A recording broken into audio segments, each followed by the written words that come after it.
Talk to us about course evaluations. So course evaluations, they're largely worthless to begin with because they're subjective. You know, at the end of the semester, we go through this dog and pony show where we pass out an evaluation sheet to students and they fill in bubbles or they make comments. But this is really kind of silly now.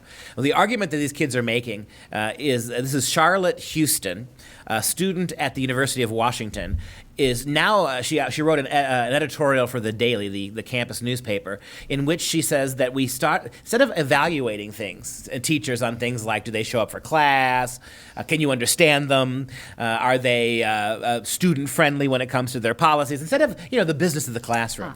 What now they want to do is to give students evaluations that determine whether or not the professor made the student feel safe, respected, and represented. The truth you're paid to teach, if it's literature, the chemistry, the science you're paid to teach, if you're a scientist, if those facts get in the way with me, my identity, my idea of myself, what makes me happy, what I want, what I think, what I feel, you have violated me somehow, and we should be able to take it out on you in your evaluations. Yeah, and didn't she say something specifically? She was in a biology class.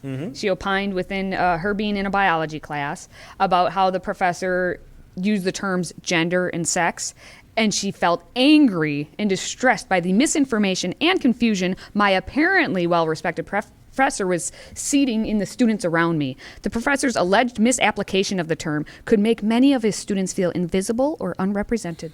Invisible or unrepresented. So a biology professor is not allowed to use the words biology and gender in a biological context anymore. He has to use it the way this particular student wants her to. And by the way, if the biology professor started saying unbiological things, I guarantee you there would be other students who would tag that biology professor for ignoring the business of the class. So what these little snowflakes are trying to tell you is there is no fact, there is no truth, there is no scientifically verified issue, there is no opinion that can stand if it contradicts something that I think and feel. And what this is a recipe for disaster, because 25 kids sitting in a classroom, 50 kids sitting in a classroom, they're all going to have different opinions about everything. So at that point, because the professor doesn't make everyone feel the same sense of security about every issue, he is guilty everything he says. Every statement, every scientific fact, every mathematical proof he tries to teach is going to offend somebody, because it can't possibly make everybody feel good.